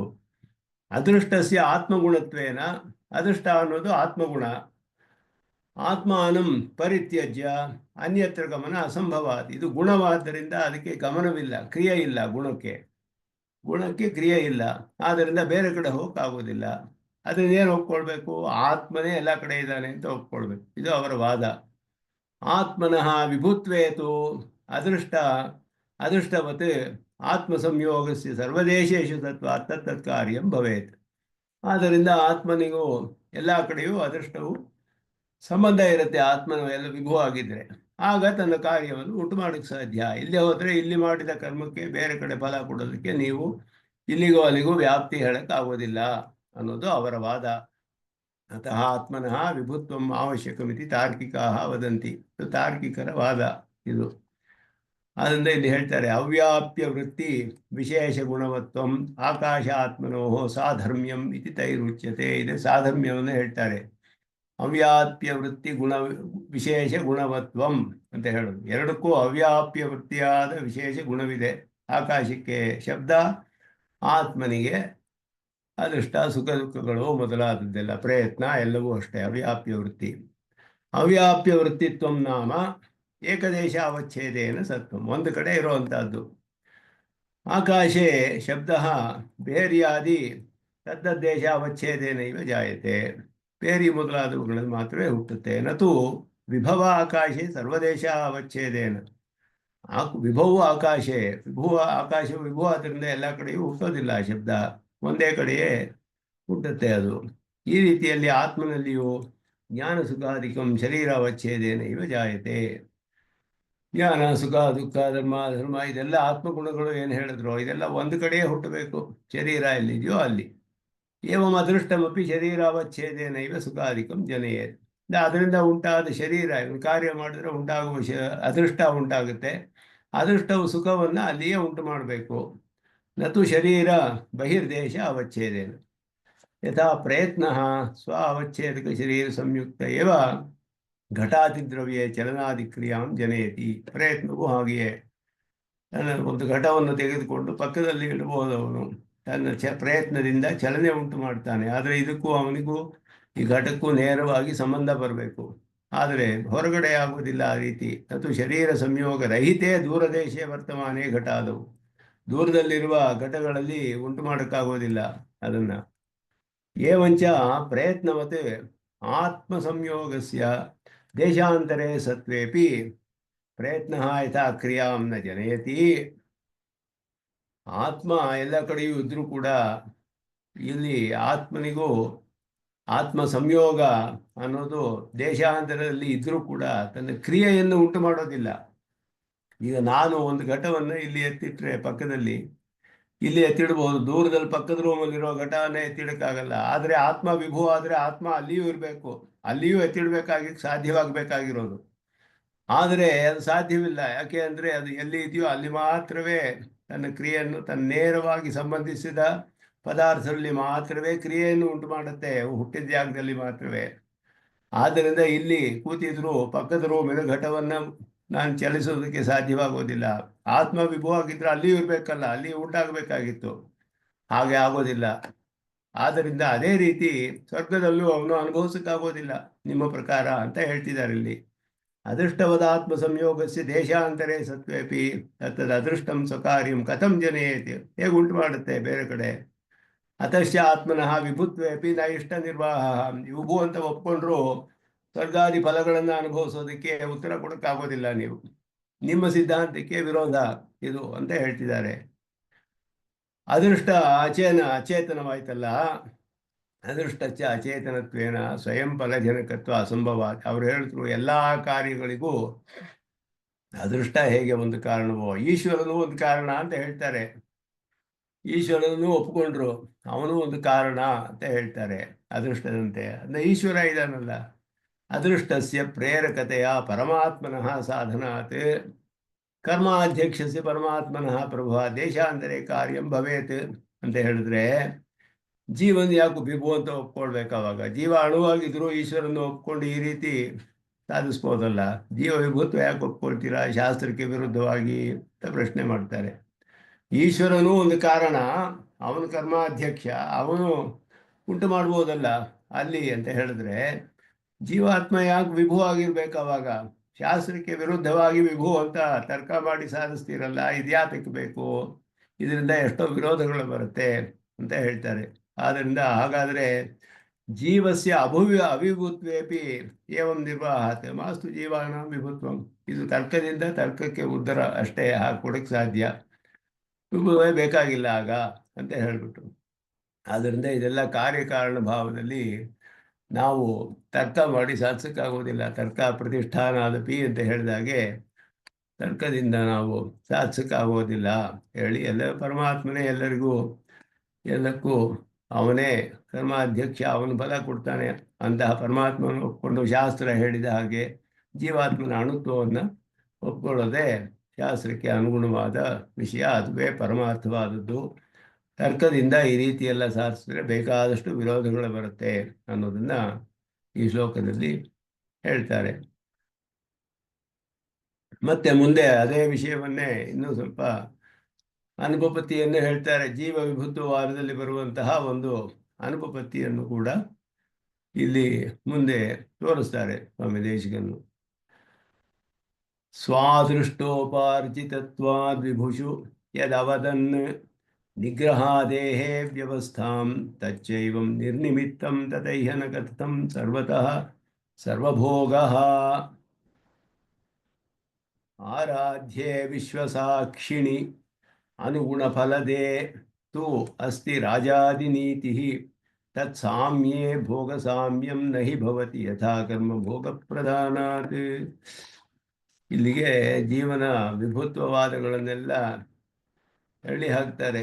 ಇದ್ರ ಜೊತೆ ಜೀವಾತ್ಮ ವಿಭು ಆದರೆ ಇಲ್ಲಿ ಎಲ್ಲ ಜೀವಾತ್ಮರು ವಿಭು ಆಗಬೇಕು. ಆದ್ದರಿಂದ ಎಲ್ಲ ಶರೀರದೊಳಗೂ ಎಲ್ಲ ಜೀವಾತ್ಮರು ವ್ಯಾಪಿಸಿ ಇರಬೇಕಾಗತ್ತೆ. ಹಾಗಾದರೆ ಇವನಿಗೆ ಇದೇ ಶರೀರ, ಇವನ ಶರೀರ ಇದಲ್ಲ, ಇವನ ಶರೀರ ಇದು ಅಂತ ಹೇಗೆ ವ್ಯವಸ್ಥೆ ಮಾಡ್ತೀರಾ? ಎಲ್ಲ ಜೀವಾತ್ಮರು ಎಲ್ಲ ವಿಭುಗಳು ಎಲ್ಲಲ್ಲಿಯೂ ಇದ್ದಾರೆ, ಇವನ ಶರೀರವೇ ಇದು ಅಂತ ಹೇಗೆ ನೀವು ವ್ಯವಸ್ಥೆ ಮಾಡೋಕ್ಕೆ ಸಾಧ್ಯ ಅಂತ ಹೇಳಿದ್ರೆ, ಯಾರ ಅದೃಷ್ಟ ವಿಶೇಷದಿಂದ ಯಾವ ಶರೀರ ಉಂಟಾಗಿದೆಯೋ ಅದು ಅವನ ಶರೀರ. ಶರೀರ ಉಂಟಾಗಬೇಕಾದ್ರೆ ಒಂದು ಅದೃಷ್ಟ ಇರಬೇಕು, ಅದೃಷ್ಟದ ಕಾರ್ಯ ಶರೀರ. ಇಂದ್ರಿಯಗಳು ಎಲ್ಲ, ಶರೀರ ಅಂದರೆ ಇಂದ್ರಿಯಗಳು ಸೇರುತ್ತೆ. ಒಬ್ಬ ಜೀವಾತ್ಮನ ಅದೃಷ್ಟದಿಂದ ಅವನಿಗೆ ಒಂದು ಶರೀರ ಉಂಟಾಗಿದ್ರೆ ಅದು ಅವನ ಶರೀರವಾಗುತ್ತೆ. ಇನ್ನೊಬ್ಬ ಜೀವಾತ್ಮ ಅವನ ಶರೀರ ಆಗುತ್ತೆ. ಎಲ್ಲ ಕಡೆಯೂ ಇದ್ರು ಹೀಗೆ ಹೇಳಕ್ ಸಾಧ್ಯ ಅಂತ ಅವರು ಸಮರ್ಥನೆ ಮಾಡ್ತಾರೆ ತರ್ಕದಿಂದ. ಇದು ಹೇಗೆ ಸಾಧ್ಯವಿಲ್ಲ, ಇದರಲ್ಲಿ ಏನು ದೋಷ ಇದೆ ಅನ್ನೋದನ್ನ ಸ್ವಾಮಿ ದೇಶಿಕನ್ ತೋರಿಸ್ತಾರೆ. ಸ್ವಾದೃಷ್ಟೋಪಾರ್ಜಿತತ್ವಾತ್ ಅಂತ ಹೇಳ್ಬಿಟ್ಟು ವಿಭುಷು ಯತ್ ಅವದನ್ ತಚ್ಚ ಏವಂ ನಿರ್ನಿಮಿತ್ತಂ ಅಂತ ಹೇಳ್ಬಿಟ್ಟು, ವಿಭುವಾದ ಜೀವಾತ್ಮರುಗಳಲ್ಲಿ ಅದೃಷ್ಟ ಉಪಾರ್ಜಿತತ್ವಾತ್, ತನ್ನ ಅದೃಷ್ಟದಿಂದ ಸಂಪಾದಿಸಿದ್ದು. ಉಪಾರ್ಜಿತ ಅಂದರೆ ಸಂಪಾದನೆ ಮಾಡಿದ್ದು. ತನ್ನ ಅದೃಷ್ಟದಿಂದ ಸಂಪಾದಿಸಲ್ಪಟ್ಟಿರೋದು ವ್ಯವಸ್ಥಿತವಾಗಿದೆ. ವಿಪಾರ್ಜಿತತ್ವಾತ್ ವಿಗ್ರಹ ದೇಹೇ ವ್ಯವಸ್ಥಾಂ ಯತ್ ಅವದನ್. ವಿಗ್ರಹ ಅಂದರೆ ಶರೀರ ಆ ದೇಹ ಅಂದರೆ ಇಂದ್ರಿಯಗಳು ಮೊದಲಾದದ್ದು ತಮ್ಮ ಅದೃಷ್ಟದಿಂದ ಅವರು ಸಂಪಾದಿಸ್ತಾರೆ. ಆದ್ದರಿಂದ ಅವರವರ ಶರೀರ ಇಂದ್ರಿಯ ಮೊದಲಾದದ್ದು ವ್ಯವಸ್ಥಿತವಾಗಿರುತ್ತೆ ಅನ್ನೋ ವ್ಯವಸ್ಥೆಯನ್ನ ಯತ್ ಅವದನ್ನು, ಯಾವುದನ್ನು ನೀವು ಹೇಳಿದಿರೋ ತಚ್ಚ ಏವಂ ನಿರ್ನಿಮಿತ್ತಂ ಅಂದರು. ಹೀಗೆ ಅದು ಕೂಡ ಸಕಾರಣವಾಗೋದಿಲ್ಲ ಅಂತ ಅರ್ಥ. ಆ ವ್ಯವಸ್ಥೆಯು ಹಿಂದೆ ಹೇಳಿದ ರೀತಿಯಲ್ಲಿ ನಮ್ಮ ಅಸಮರ್ಥನೀಯವಾಗುತ್ತೆ. ನಿರ್ನಿಮಿತ್ತಂ ಅಂದರೆ ಸಕಾರಣವಾಗೋದಿಲ್ಲ, ಅದು ಕೂಡ ಹಿಂದೆ ಹೇಳಿದ ರೀತಿಯಲ್ಲಿ ಅಂತ ಅರ್ಥ. ಅದನ್ನ ಏನು ಅದರಲ್ಲಿ ಅಭಿಪ್ರಾಯ ಅನ್ನೋದನ್ನ ಹೇಳ್ತಾರೆ. ಶರೀರದ ರಚನೆಗೆ ಮೊದಲು ವಿಭುವಾದ ಜೀವಾತ್ಮನಲ್ಲಿ ಹುಟ್ಟಿದ ಅದೃಷ್ಟ ಎಲ್ಲಿ ಬೇಕಾದರೂ ಕಾರ್ಯವನ್ನು ಹುಟ್ಟಿಸಬಹುದು ಅಂತ ಹೇಳೋದ್ರಿಂದ ಆ ಶರೀರ ಮಾತ್ರವೇ ಇವನ ಅದೃಷ್ಟದಿಂದ ಬಂದಿದೆ, ಇದು ಅಲ್ಲ ಅಂತ ಹೇಗೆ ವ್ಯವಸ್ಥೆ ಮಾಡ್ತೀರಾ ನೀವು? ಶರೀರ ಎಲ್ಲ ಜೀವಾತ್ಮ ಎಲ್ಲ ಕಡೆಯೂ ಇದ್ದಾನವನು. ಎಲ್ಲ ಕಡೆಯೂ ಇರೋದ್ರಿಂದ ಶರೀರ ಇನ್ನೂ ಅವನಿಗೆ ಬಂದಿಲ್ಲ. ಶರೀರ ಬರೋಕ್ಕೆ ಮೊದಲು ಅವನಲ್ಲಿ ಒಂದು ಅದೃಷ್ಟ ಹುಟ್ಟುತ್ತೆ ಜೀವಾತ್ಮನಲ್ಲಿ. ಈ ಅದೃಷ್ಟ ಎಲ್ಲಿ ಬೇಕಾದರೂ ಶರೀರವನ್ನ ಸೃಷ್ಟಿ ಮಾಡ್ಬೋದು ಅವನಿಗೆ. ಆದ್ರಿಂದ ಇವನಿಗೆ ಈ ಶರೀರ, ಈಗ ಅನೇಕ ಶರೀರಗಳು ಲೋಕದಲ್ಲಿ ಕಂಡು ಬರುತ್ತೆ. ಲೋಕದಲ್ಲಿ ಎಲ್ಲೆಲ್ಲಿಯೂ ವಿಭುವಾದ ಜೀವಾತ್ಮರುಗಳು ಎಲ್ಲ ಕಡೆಯೂ ಇದ್ದಾರೆ, ಎಲ್ಲ ಕಡೆಯೂ ಶರೀರಗಳಿದೆ. ಈ ಜೀವಾತ್ಮನಿದೆ ಈ ಶರೀರ ಅದು ಹೇಗೆ ವ್ಯವಸ್ಥೆ ಮಾಡ್ತೀರಾ ಅಂತ ಪ್ರಶ್ನೆ ಇರಲಿ. ಯಾಕೆ ಅಂದರೆ ಅದು ಹೇಗೆ ಗೊತ್ತಾಗುತ್ತೆ ನಿಮಗೆ? ಎಲ್ಲ ಕಡೆಯೂ ಜೀವಾತ್ಮರುಗಳು ವಿಭು ಎಲ್ಲರೂ ಕೂಡ ಎಲ್ಲ ಕಡೆಯೂ ಇದ್ದಾರೆ, ಶರೀರಗಳು ಎಲ್ಲ ಕಡೆಯೂ ಇದೆ. ಈ ಜೀವಾತ್ಮನಿಗೆ ಮಾತ್ರವೇ ಈ ಶರೀರ ಅಂತ ಹೇಗೆ ವ್ಯವಸ್ಥೆ ಮಾಡ್ತೀರಾ? ಮಾಡೋಕ್ಕಾಗೋದಿಲ್ಲ ಅವಾಗ ಅಂತ ಅರ್ಥ. ಎಲ್ಲ ಜೀವರು ಎಲ್ಲ ಕಡೆ ವ್ಯಾಪಿಸಿದ್ದಾರೆ. ಅದೃಷ್ಟವೂ ಹಾಗೆಯೇ ಕಾರ್ಯವನ್ನ ಎಲ್ಲಿ ಬೇಕಾದ್ರೂ ಹುಟ್ಟಿಸ್ಬೋದು, ಎಲ್ಲಿ ಬೇಕಾದರೂ. ಆದ್ದರಿಂದ ತತೈಹ ಸರ್ವತಃ ಸರ್ವಭೋಗ ಕಥಂನ. ಜೀವಾತ್ಮ ವಿಭು ಆಗಿದ್ರೆ ಎಲ್ಲ ಅದೃಷ್ಟಗಳು ಎಲ್ಲರಿಗೂ ಎಲ್ಲ ವಿಧ ಸುಖ ದುಃಖಗಳನ್ನು ಕೊಡ್ತಾ ಇರಬೇಕು. ಆದರೆ ಅದು ಕೊಡ್ತಾ ಇಲ್ಲ. ಯಾಕೆ ಅಂದರೆ ಅದೃಷ್ಟಕ್ಕೆ ಹೇಗೆ ಗೊತ್ತು ಈ ಶರೀರದಲ್ಲಿ ಮಾತ್ರ ಸುಖ ಉಂಟು ಮಾಡಬೇಕು, ಈ ಶರೀರದಲ್ಲಿ ಸುಖ ಉಂಟು ಮಾಡಬಾರ್ದು? ಅಚೇತನವಾಯ್ತಲ್ಲ ಅದೃಷ್ಟ. ಅದೃಷ್ಟಕ್ಕೆ ಹೇಗೆ ಗೊತ್ತಾಗುತ್ತೆ? ಎಲ್ಲ ಕಡೆಯೂ ಉಂಟು ಮಾಡಬೇಕಲ್ಲ. ಆದರೆ ಹಾಗಾಗ್ತಾ ಇಲ್ಲ. ನಿಯತವಾಗಿ ಆಯಾ ಶರೀರದಲ್ಲಿ ಆಯಾ ಆತ್ಮಗಳಿಗೆ ಮಾತ್ರವೇ ಸುಖ ದುಃಖ ಅನುಭವ ಆಗ್ತಾ ಇರೋದಕ್ಕೆ ಈ ರೀತಿ ವಾದದಿಂದ ನೀವು ಸರ್ವ ಜೀವರ ವಿಭುತ್ವವನ್ನು ಒಪ್ಪಿಕೊಂಡು ಈ ರೀತಿ ವಾದವನ್ನ ಸಮರ್ಥನೆ ಮಾಡೋಕ್ಕೆ ಆಗೋದಿಲ್ಲ ಅನ್ನೋದು ಇಲ್ಲಿ ಹೇಳ್ತಿದ್ದಾರೆ. ಸರ್ವಭೋಗ ಆಗ್ಬೇಕಾವಾಗ, ಸರ್ವತಃ ಸರ್ವಭೋಗ ಅದು ಸಾಧ್ಯವಾಗಬೇಕು. ಆದರೆ ಆಗ್ತಾ ಇಲ್ಲ ಅನುಭವದಲ್ಲಿ. ಆದ್ದರಿಂದ ನೀವು ಇದನ್ನ ಸಮರ್ಥನೆ ಮಾಡೋಕ್ಕಾಗಲ್ಲ ಅಂತ ಹೇಳಿದ್ರು. ಅದಕ್ಕೆ ಅವ್ರು ಹೇಳ್ತಾರೆ, ಜೀವ ಅಣುವಾದರೂ ಕೂಡ ಪರಮಾತ್ಮನ ಅನುಗ್ರಹ ನಿಗ್ರಹದಿಂದಲೇ ಎಲ್ಲ ಸಮರ್ಥಿಸಿದ್ರೆ ಪರಮಾತ್ಮನು ಎಲ್ಲರಿಗೂ ಸಮಾನ. ಆದ್ದರಿಂದ ಸುಖ ದುಃಖಾದಿ ತಾರತಮ್ಯಗಳು ಹೇಗೆ ಸಾಧ್ಯ? ಆವಾಗ ಸಮೋಹಂ ಸರ್ವಭೂತೇಶು ಅಂತ ಹೇಳಿದಾರಲ್ಲ ಪರಮಾತ್ಮ. ಸುಖ ದುಃಖಗಳು ತಾರತಮ್ಯ ಹೇಗೆ ಬರುತ್ತೆ ಅವರಿಗೆ? ಅಣುವಾಗಿದ್ರೆ ಮಾತ್ರ ಅಂತ ಹೇಳಿದ್ರೆ, ಆರಾಧ್ಯೆ ವಿಶ್ವಸಾಕ್ಷಿಣಿ ಅನುಗುಣ ಫಲದೇ ರಜಾದಿನೀತಿ ರಸ್ತಿ ಅಂತ ಹೇಳ್ಬಿಟ್ಟು, ಅವನು ಎಲ್ಲ ಕರ್ಮಗಳಿಂದಲೂ ಸಮಾರಾಧ್ಯ, ಎಲ್ಲ ಕರ್ಮಗಳಿಗೂ ಸಾಕ್ಷಿ, ಸಾಕ್ಷಾತ್ ದ್ರಷ್ಟರಿ ಸಂಜ್ಞಾಯಾಮ್ ಅಂತ ನೇರವಾಗಿ ಎಲ್ಲ ಕರ್ಮಗಳನ್ನು ಎಲ್ಲ ವಿಷಯಗಳನ್ನು ನೇರವಾಗಿ ತಿಳಿಯಬಲ್ಲ ಪರಮಾತ್ಮ ಅವನು. ಆದ್ದರಿಂದ ಅವನಿಗೆ ಎಲ್ಲ ತಿಳಿಯುತ್ತೆ. ಆ ಪರಮಾತ್ಮ ಅವರವರ ಕರ್ಮಕ್ಕೆ ಸರಿಯಾದ ಫಲವನ್ನ ಅವನು ಕೊಡ್ತಾನೆ. ಅದರಲ್ಲಿ ರಾಜರ ನ್ಯಾಯ ರಾಜನೀತಿ ರಾಜಾದಿನೀತಿ ಅಂತ ಹೇಳಿದ್ರು. ರಾಜ ಹೇಗೆ ಯಾವ್ಯಾರು ಯಾರ್ಯಾರು ಹೇಗೆ ಮಾಡ್ತಾರೋ ಅವರಿಗೆ ದಂಡನೆ ಕೊಡ್ತಾನೆ, ಇನ್ನೊಬ್ಬರಿಗೆ ಆದರ ಮಾಡ್ತಾನೆ. ಈ ರೀತಿ ಎಲ್ಲ ಗೌರವಿಸೋದು, ದಂಡನೆ ಕೊಡೋದು, ಇದೆಲ್ಲ ಅವ್ರಿಗಾಗೋ ಹಾಗೆ ಸರ್ವೇಶ್ವರನಾದ ಪರಮಾತ್ಮನು ಹಾಗೆಯೇ ಮಾಡ್ತಾನೆ. ತತ್ ಸಾಮ್ಯೇ ಯಥಾ ಕರ್ಮ ಭೋಗ ಪ್ರಧಾನಾತೆ ಭೋಗ ಸಾಮ್ಯಂ ನಹಿ ಭವತಿ. ಎಲ್ಲರಿಗೂ ಸಮನಾದರೂ ಕೂಡ ಅವರವರ ಕರ್ಮಕ್ಕೆ ಯಥಾ ಕರ್ಮ ಭೋಗ ಪ್ರಧಾನಾತ್. ತತ್ ಸಾಮ್ಯೇ, ಪರಮಾತ್ಮನು ಎಲ್ಲರಿಗೂ ಸಮಾನವಾಗಿದ್ದರೂ ಕೂಡ ಯಥಾಕರ್ಮ ಭೋಗ ಪ್ರಧಾನ, ಅವರವರ ಕರ್ಮಕ್ಕೆ ಅನುಗುಣವಾಗಿ ಅನುಭವಗಳನ್ನು ಕೊಡೋದ್ರಿಂದ ಭೋಗ ಸಾಮ್ಯಂ ನ ಭವತಿ. ಎಲ್ಲರಿಗೂ ತಾರತಮ್ಯ ಬರುತ್ತೆ, ಸಾಮ್ಯ ಇರೋದಿಲ್ಲ ಅನುಭವದಲ್ಲಿ.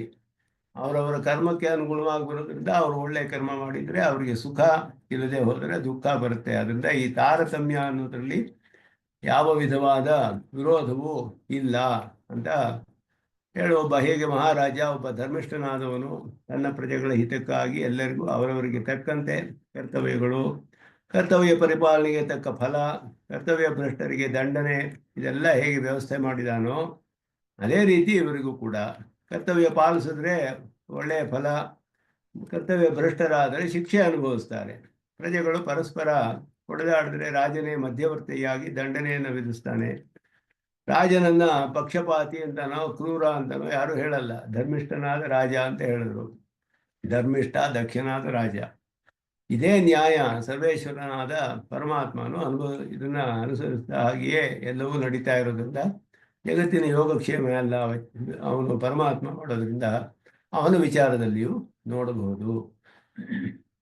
ಆದರೆ ನೀವು ತರ್ಕದಿಂದ ಜೀವನ ವಿಭುತ್ವವನ್ನು ಸಾರಿಸಿದ್ರೆ, ಈ ಅದೃಷ್ಟ, ಶರೀರ ಉಂಟಾಗಬೇಕಾದ್ರೆ ಅದೃಷ್ಟ ಇರಬೇಕು. ಅದೃಷ್ಟದಿಂದಲೇ ಶರೀರ ಸಂಬಂಧ ಬರೋದು ಇವನಿಗೆ.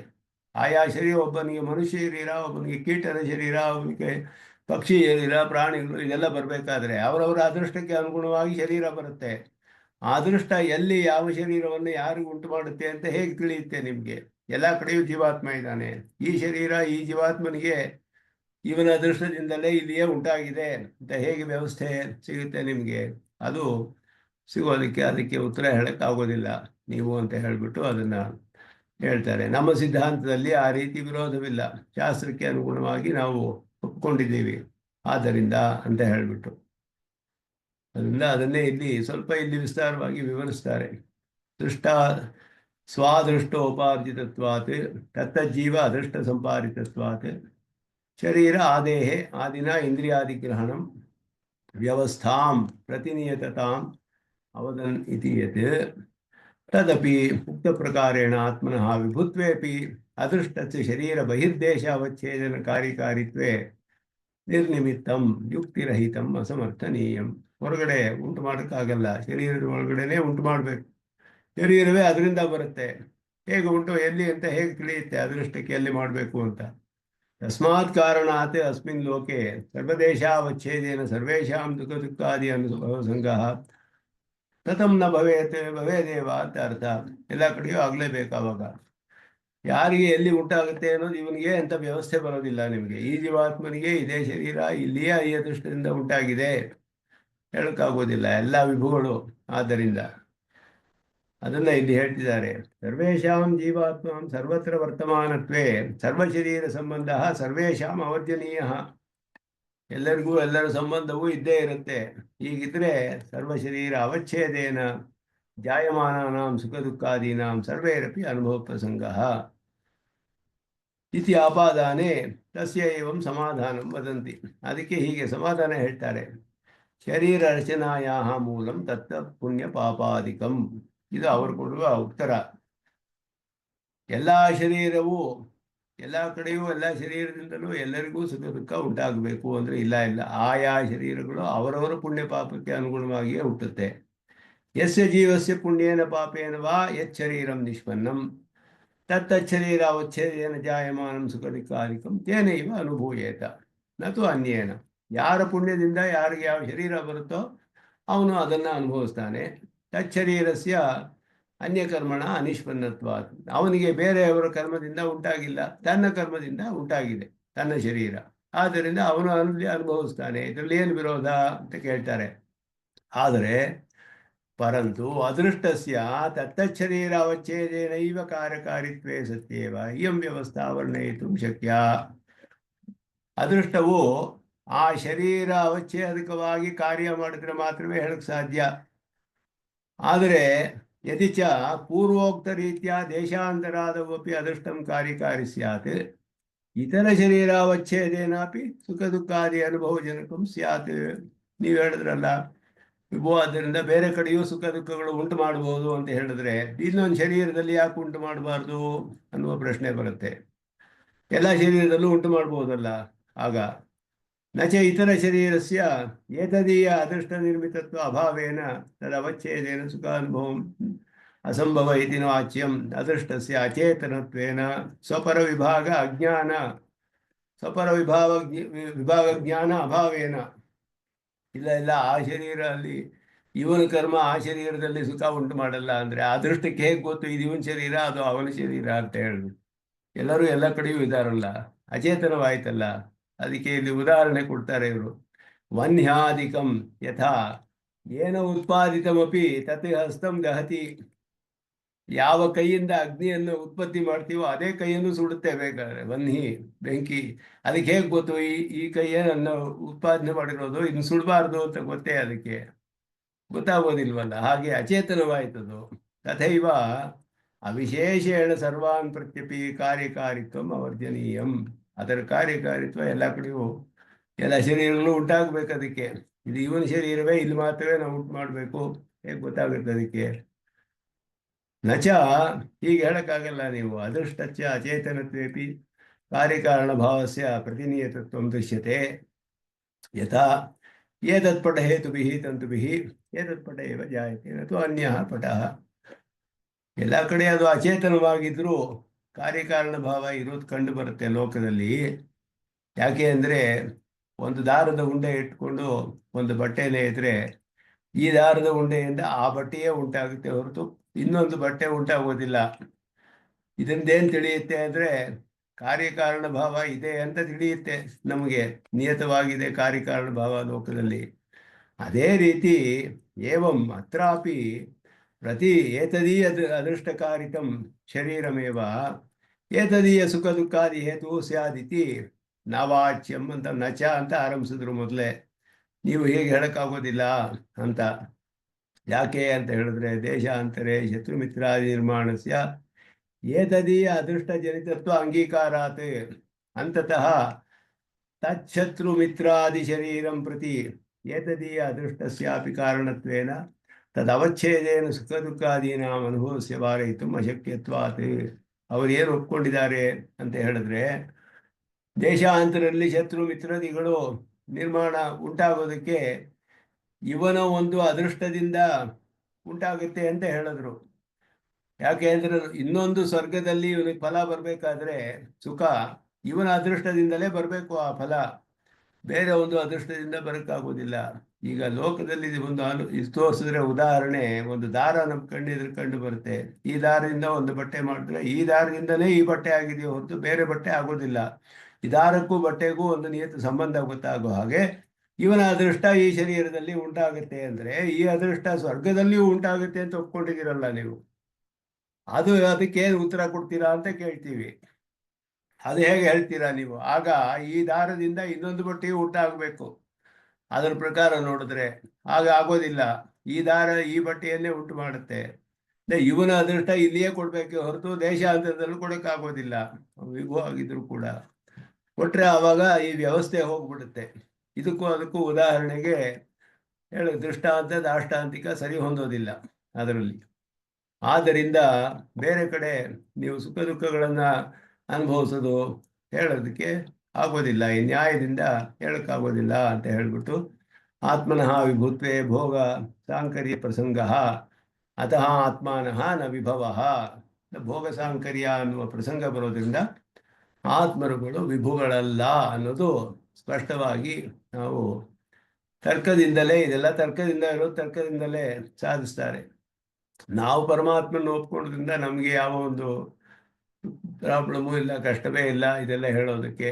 ಆದ್ದರಿಂದ ಇಲ್ಲಿ ಬೇರೆಯವರ ಅದೃಷ್ಟದ ಸಂಬಂಧ ಇರಬಹುದು, ಅದು ಅದಕ್ಕೆ ಇವರು ಆಚಾರ್ಯರು ಸ್ವಲ್ಪ ವಿಚಾರಿಸ್ತಾರೆ ಇಲ್ಲಿ. ಹಿಂದೆಯೂ ಈ ವಿಷಯವನ್ನು ಹೇಳಿದರು.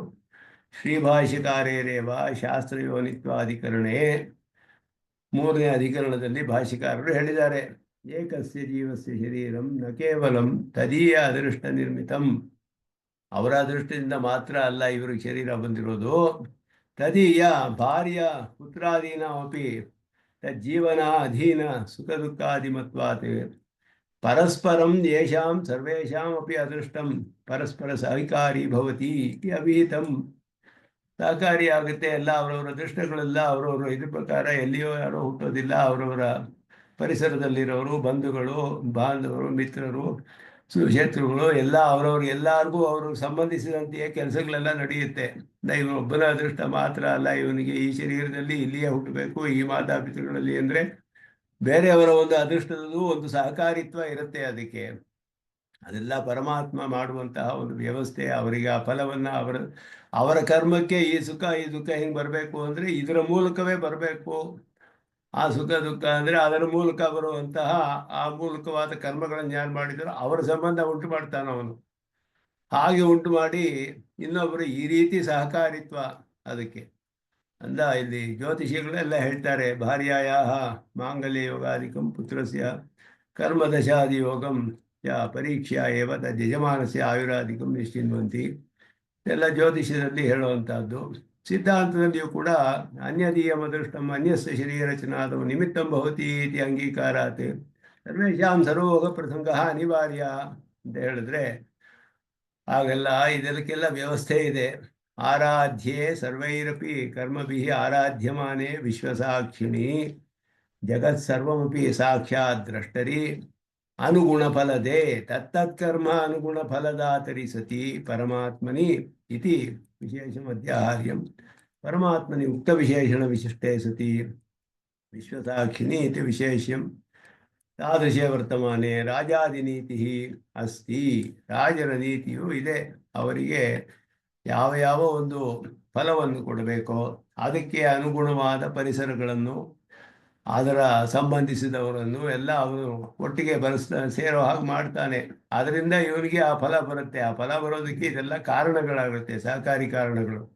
ಅದೆಲ್ಲ ಪರಮಾತ್ಮನೇ ಉಂಟು ಮಾಡ್ತಾನೆ. ಹೀಗೆ ಪರಸ್ಪರ ಸಂಬಂಧ ಆ ರೀತಿ ಪರಮಾತ್ಮ ಉಂಟು ಮಾಡೋದು ಯಾಕೆ ಅಂದರೆ ಇವನು ಈ ಕರ್ಮಕ್ಕೆ ಈ ಫಲ ಕೊಡಬೇಕಾದ್ರೆ ಈ ರೀತಿ ಒಂದು ಪರಿಸರ ಉಂಟು ಮಾಡಬೇಕು ಅವನು. ಅದು ಉಂಟು ಮಾಡೋದ್ರಿಂದ ಈ ರೀತಿ ಸಂಬಂಧವನ್ನು ನಾವು ತಿಳಿಬಹುದು. ಒಂದು ಸಹಕಾರಿತ್ವ ಇದೆ ಸುತ್ತಮುತ್ತಲು ಇರೋದೆಲ್ಲ ಅಂತ ಹೇಳಿಬಿಟ್ಟೆ ಹೊರತು ಇದರಿಂದ ಎಲ್ಲಕ್ಕೂ ಎಲ್ಲ ಕಡೆ ಎಲ್ಲ ಭೋಗವು ಉಂಟಾಗುತ್ತೆ ಅನ್ನೋದು ಅರ್ಥವಲ್ಲ ಅನ್ನೋದನ್ನ ಹೇಳ್ತಿದ್ದಾರೆ. ಅವನೇ ಎಲ್ಲಕ್ಕೂ ಆರಾಧ್ಯ ಅಹಮಿತರ್ವೇ ಜ್ಞಾನ ಭೋಕ್ತಾ ಚ ಪ್ರಭುರೇವಚ ಇದೆಲ್ಲ ಅದನ್ನ ಉದಾಹರಿಸ್ತಾರೆ. ಎಲ್ಲ ಕೂಡ ಆಯಾ ದೇವತೆಗಳ ಮೂಲಕ ಪರಮಾತ್ಮ ಪ್ರೀತಿಕರ ಕಾರಣಾನಿ, ಅವನ ಪ್ರೀತಿಯನ್ನು ಉಂಟು ಮಾಡುತ್ತೆ. ಅವನೇ ಎಲ್ಲಕ್ಕೂ ಫಲ ಕೊಡ್ತಾನೆ. ಫಲಮತ ಉಪಪತ್ತೇಹೇ ಸೂತ್ರದಲ್ಲಿ ಸಿದ್ಧಾಂತ ಸ್ಪಷ್ಟವಾಗಿ ಹೇಳಿದ್ದಾರೆ. ಆದ್ದರಿಂದ ಅವನು ಕರ್ಮಾಧ್ಯಕ್ಷ ಕರ್ಮಭೂತಾದಿವಾಸ ಸಾಕ್ಷಿ. ಅತಃ ಏಕಸ್ಯ ಶರೀರಸ್ಯ ಅನೇಕ ಜೀವ ಅದೃಷ್ಟಾರಬ್ಧತ್ವೇಪಿ ಪರಮಾತ್ಮನಃ ಏವ ಸರ್ವವ್ಯವಸ್ಥಾಪಕತ್ವಾತ್ ಸರ್ವಜ್ಞತ್ವಾತ್ ಚ ನ ಕಾಚಿತ್ ಅನುಪಪತ್ತಿ. ಅವನು ಒಬ್ಬನೇ ಇದ್ದು ಸರ್ವಜ್ಞನಾಗಿ ಸರ್ವವ್ಯಾಪಿಯಾಗಿ ಅವನು ಇದನ್ನೆಲ್ಲ ವ್ಯವಸ್ಥೆ ಮಾಡೋದ್ರಿಂದ ಇದರಲ್ಲಿ ಯಾವ ವಿರೋಧವೂ ನಮಗೆ ಬರೋದಿಲ್ಲ. ಆದರೆ ನೈಯಾಯಿಕರ ಮತದಲ್ಲಿ ಅದೃಷ್ಟ ಜಡವಾದ್ದರಿಂದ ನತೇನ ವ್ಯವಸ್ಥಾ ಸಿದ್ಧಿ, ಅದೃಷ್ಟವೇ ಇದನ್ನೆಲ್ಲ ಉಂಟು ಮಾಡೋಕ್ಕಾಗೋದಿಲ್ಲ ಅದೃಷ್ಟದಿಂದ, ಆದ್ದರಿಂದ ನೀವು ಮಾಡೋಕ್ಕಾಗೋದಿಲ್ಲ ಅನ್ನೋದನ್ನು ಇಲ್ಲಿ ಹೇಳ್ತಾರೆ. ಜೀವಾತ್ಮರ ವಿಭುತ್ವವನ್ನು ಒಪ್ಕೊಂಡ್ರೆ ನಿಮಗೇನು ಪ್ರಯೋಜನವಿಲ್ಲ ಅಂತ ಹೇಳ್ಬಿಟ್ಟು, ಆದ್ದರಿಂದ ಇಲ್ಲಿ ಪರಮಾತ್ಮನು ಎಲ್ಲವನ್ನು ನಿರ್ವಾಹ ಮಾಡೋದ್ರಿಂದ ನಮಗೆ ಯಾವ ವಿಧವಾದ ಒಂದು ಇದು ಬರೋದಿಲ್ಲ ಅನ್ನೋದನ್ನ ಇಲ್ಲಿ ಹೇಳ್ತಾರೆ. ತತ್ಸಾಮ್ಯೆ ಇಲ್ಲಿ ಮುಂದೆ ಅದನ್ನೇ ಇಲ್ಲಿ ಹೇಳ್ತಾರೆ. ಪರಮಾತ್ಮನು ಎಲ್ಲರಿಗೂ ಸಮಾನನಾಗಿದ್ದಾನಲ್ಲ, ತಮೋಹಂ ಸರ್ವಭೂತೇಷು. ಹಾಗಿರುವಾಗ ಈ ವ್ಯವಸ್ಥೆ ಹೇಗೆ ಅಂದರೆ ತಸ್ಯ ಪರಮಾತ್ಮನಃ ಸಾಮ್ಯೆ ಸರ್ವಸಮ್ಮತ್ವೇಪಿ ಭೋಗ ಸಾಮ್ಯಂ ಭೋಗಸ್ಯ ಜೀವಕರ್ತ ಭೂತಸ್ಯ ಸಾಮ್ಯಂ ನಹಿ ಭವತಿ. ಭೋಗ ಸಾಮ್ಯ ಉಂಟಾಗೋದಿಲ್ಲ ಅಂತ ಹೇಳ್ತಾ ಇದ್ದಾರೆ. ಯಥಾಕರ್ಮ ಭೋಗ ಪ್ರಧಾನ. ಯಾಕೆ ಅಂದರೆ ಯಥಾಕರ್ಮ ಭೋಗ ಪ್ರಧಾನ. ಕರ್ಮಕ್ಕೆ ಅನುಗುಣವಾಗಿಯೇ ಕೊಡ್ತಾನೆ. ಆ ವಿಷಯದಲ್ಲಿ ಸಾಮ್ಯ. ಸಾಮ್ಯ ಅಂತ ಹೇಳಿರೋದು, ಸಮೋಹಂ ಅಂತ ಹೇಳಿರೋದು, ಯಾರ್ಯಾರು ಅವರನ್ನು ಆಶ್ರಯಿಸಿದರೂ ಅವರಿಗೆ ಅವನನ್ನು ರಕ್ಷಣೆ ಮಾಡ್ತಾನೆ. ಆ ವಿಷಯದಲ್ಲಿ ಅವನ ರಕ್ಷಕತ್ವ, ಸರ್ವರಕ್ಷಕತ್ವ ಹೇಳಿದೆ. ಅವನನ್ನು ಯಾರೆಲ್ಲ ಅವನನ್ನು ಆಶ್ರಯಿಸ್ತಾರೋ ಅವರಿಗೆಲ್ಲವೂ ರಕ್ಷಣೆ ಕೊಡ್ತಾನೆ. ಅವರು ಒಂದು ರಾಮಾಯಣದಲ್ಲಿ ನೋಡೋ ಹಾಗೆ ಒಂದು ಕಾಕಾಸುರ ಆಗಿರ್ಬೋದು, ಒಂದು ವಾನರವಾಗಿರ್ಬೋದು, ಒಬ್ಬ ಋಷಿಗಳೇ ಆಗಿರ್ಬೋದು, ಇಲ್ಲ ಒಬ್ಬ ರಾಕ್ಷಸನೇ ಆಗಿರ್ಬೋದು, ಯಾರೇ ಆಗಿದ್ರೂ ಅವನನ್ನು ಆಶ್ರಯಿಸಿದ್ರೆ ಎಲ್ಲರಿಗೂ ಸಮನಾದ ಫಲ ಕೊಡ್ತಾನೆ ಪರಮಾತ್ಮ ಅನ್ನೋದು ಸಮೋಹಂ ಸರ್ವಭೂತೇಶು ಅಂತ ಹೇಳಿರೋದು ವಿಷಯ. ಅದು ಅಷ್ಟೇ ಅಲ್ಲದೆ ಅವರವರ ಕರ್ಮಕ್ಕೆ ಅನುಗುಣವಾಗಿಯೇ ಫಲ ಕೊಡ್ತಾನೆ. ಆ ವಿಧದಲ್ಲಿ ಅವನು ಒಬ್ಬರಿಗೆ ಕರ್ಮ ತಪ್ಪು ಮಾಡಿದ್ರು ಕೂಡ ಇವರಿಗೆ ನಾನು ಒಳ್ಳೆಯ ಫಲ ಕೊಡ್ತೀನಿ ಅಂತ ಹೇಳೋದಿಲ್ಲ ಪರಮಾತ್ಮ. ಕರ್ಮಕ್ಕೆ ಅನುಗುಣವಾಗಿ ನಿಷ್ಪಕ್ಷಪಾತವಾಗಿ ಫಲವನ್ನು ಕೊಡೋದು. ಆದ್ದರಿಂದ ಅವನು ಯಥಾಕರ್ಮ ಭೋಗ ಪ್ರಧಾನಾತ್ ತತ್ತ ಜೀವ ಕೃತಕರ್ಮಾನುಗುಣಮೇವ ಕರ್ಮಫಲಭೂತಸ್ಯ ಭೋಗಸ್ಯ ಪ್ರಧಾನಾತ್ ಭೋಗ ಸಾಮ್ಯಂ ನ ಭವತಿ. ಭೋಗದಲ್ಲಿ ತಾರತಮ್ಯ ಇದೆ. ಕೆಲವರಿಗೆ ದುಃಖವಿರುತ್ತೆ, ಕೆಲವರು ಸುಖವಿರ್ಬೋದು, ಅಲ್ಲ ಅವರವರ ಕರ್ಮದ ಫಲ ಅಷ್ಟೇ ಹೊರತು ಅವನಿಗೆ ಅದನ್ನು ಸ್ಪಷ್ಟವಾಗಿ ಹೇಳಲ್ಪಟ್ಟಿದೆ. ಇದೆಲ್ಲ ರಾಜನೀತಿ ಅನ್ನೋದನ್ನ ಇಲ್ಲಿ ಹೇಳ್ತಾರೆ. ರಾಜನೀತಿಯಿಂದ ಇದೆಲ್ಲ ಸರಿಯಾಗಿದೆ, ಎಲ್ಲವೂ ಸರಿಯಾಗಿದೆ ಅಂತ ಹೇಳಿಬಿಟ್ಟು ಅದನ್ನೇ ಸ್ವಲ್ಪ ವಿವರಿಸ್ತಾರೆ. ಅದನ್ನು ಈ ರೀತಿ ಪರಮಾತ್ಮನಿಗೆ ಹೇಗೆ ಸರ್ವಕರ್ಮ ಫಲಪ್ರದತ್ವ ಅವನಿರೋದ್ರಿಂದ, ಅವನ ಆ ರೀತಿ ಒಬ್ಬ ಪರಮಾತ್ಮನ ನಾವು ಒಪ್ಕೊಂಡಿರೋದ್ರಿಂದ ನಮಗೆ ಯಾವ ವಿಧವಾದ ವಿರೋಧವೂ ಬರೋದಿಲ್ಲ. ಆದರೆ ಅನುಮಾನದಿಂದ ಸಾರಿಸಿದ ಈಶ್ವರನನ್ನು ಒಪ್ಪಿಕೊಳ್ಳೋ ನಿಮಗೆ ಎಲ್ಲ ಕಷ್ಟಗಳು ಬರುತ್ತೆ. ಅನುಮಾನ ಈಶ್ವರನನ್ನು ಮುಂದೆ ನಾಯಕ ಸರದಲ್ಲಿ ವಿಸ್ತಾರವಾಗಿ ನಿರಾಕರಣೆ ಮಾಡ್ತಾರೆ. ಅನುಮಾನದಿಂದ ಹೇಗೆ ಈಶ್ವರನನ್ನು ಸಾಧಿಸೋಕ್ಕಾಗೋದಿಲ್ಲ ನೀವು ಅನ್ನೋದನ್ನು ವಿಸ್ತಾರವಾಗಿ ಮುಂದೆ ನಿರಾಕರಣೆ ಮಾಡ್ತಾರೆ. ಇಲ್ಲಿ ಜೀವನ ವಿಭುತ್ವ ಹೇಳುವಂತಹ ವಾದಗಳನ್ನೆಲ್ಲ ಪರೀಕ್ಷೆ ಮಾಡಿ ನಿರಾಕರಣೆ ಮಾಡೋದು. ಮುಂದೆ ಜೀವಾತ್ಮನ ಅಣುತ್ವವನ್ನು ಸಾಧಿಸ್ತಾರೆ. ಜೀವ ಅಣುತ್ವವನ್ನು ಸಾಧಿಸಿ ಇನ್ನೊಂದು ಕೆಲವು ವಾದಗಳು ಬರುತ್ತೆ. ದೇಹ ಪರಿಮಾಣವೇ ಜೀವನ ಪರಿಮಾಣ ಅಂತ ಹೇಳಿಬಿಟ್ಟು ಆ ವಾದಗಳು ಜೈನರದು. ಅದನ್ನೆಲ್ಲ ಮುಂದೆ ಪರೀಕ್ಷೆ ಮಾಡ್ತಾರೆ. ಜೀವಾತ್ಮ ಸ್ವರೂಪದಲ್ಲಿ ಇನ್ನು ಬೇಕಾದಷ್ಟು ವಿಷಯಗಳನ್ನು ಮುಂದೆ ವಿಚಾರ ಮಾಡ್ತಾರೆ. ಅದನ್ನು ಮುಂದೆ ಅನುಸಂಧಾನ ಮಾಡೋಣ ಅಂತ ಹೇಳಿ ಇಲ್ಲಿಗೆ ನಮಸ್ಕಾರಗಳನ್ನು ತಿಳಿಸಿ ಮುಗಿಸ್ಕೊಳ್ತೇನೆ. ಮಹಾಯ ಕಲ್ಯಾಣ ವಂಶಾಲಿ ಶ್ರೀಮತೆ ವೆಂಕಟೇಶಾಯ ವೇದಾಂತ ಗುರವೇ ನಮಃ. ಶ್ರೀಮತೆ ನಿಗಮಾಂತ ಮಹಾದೇಶಿಕಾಯ ನಮಃ. ಸರ್ವಂ ಶ್ರೀಕೃಷ್ಣಾರ್ಪಣಮಸ್ತು.